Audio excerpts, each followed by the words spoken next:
Okay, now we're going to do the side seams. After you've attached your sleeves, we now need to sew the side seams. And before you do that, if you just overlock or zigzag the edges of the bottom of this, just a couple of inches up from that curve, that's going to create your split at the bottom.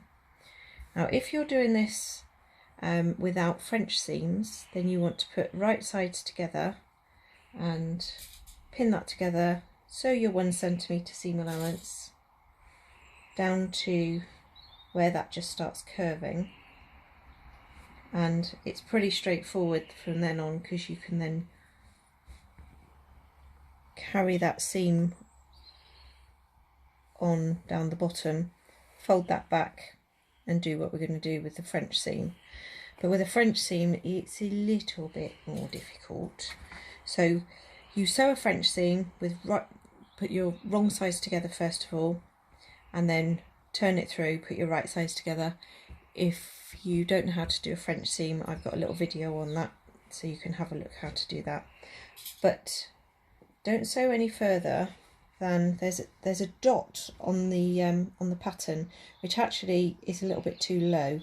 So if you sew down to just where that curve starts to there, then it'll enable you to do the next bit quite easily. So I've sewn my French seam on this side, and so there we have the French seam, which goes all the way up from the edge of the sleeve all the way down to the split, and we've stopped at the top of the split. Now what we want to do, see where that seam stops there, that's where we want to fold that flap back to. So I open this up like that, so you're carrying on that seam there all the way down to the bottom.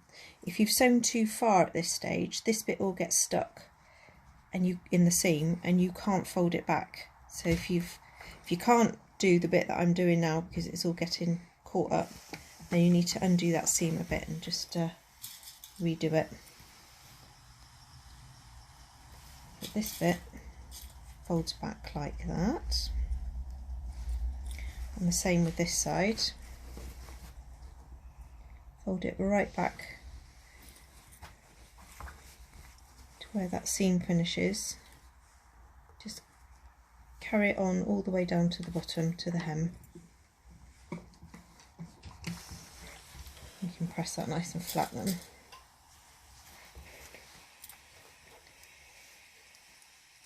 And then your pins want to be going all in the same direction, so we're going to sew this back all in one go.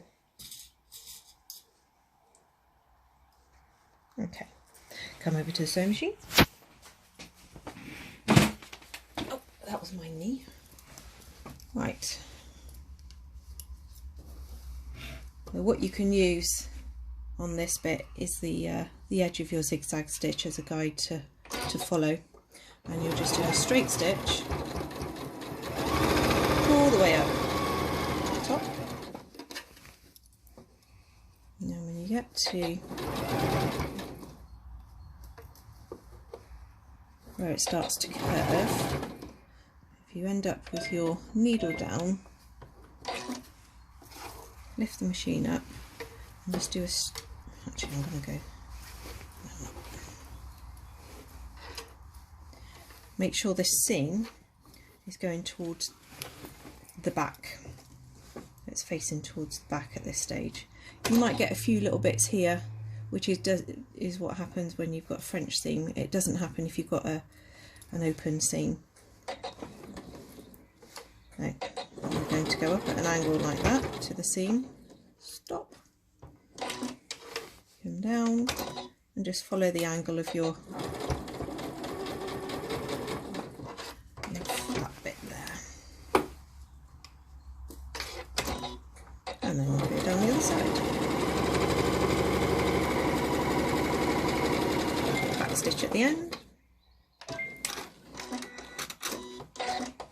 we go. And that's sewing the split open. give that a press. I've actually gone over the edge of my pocket there, that's not brilliant, but there we go. That's sewn the split open.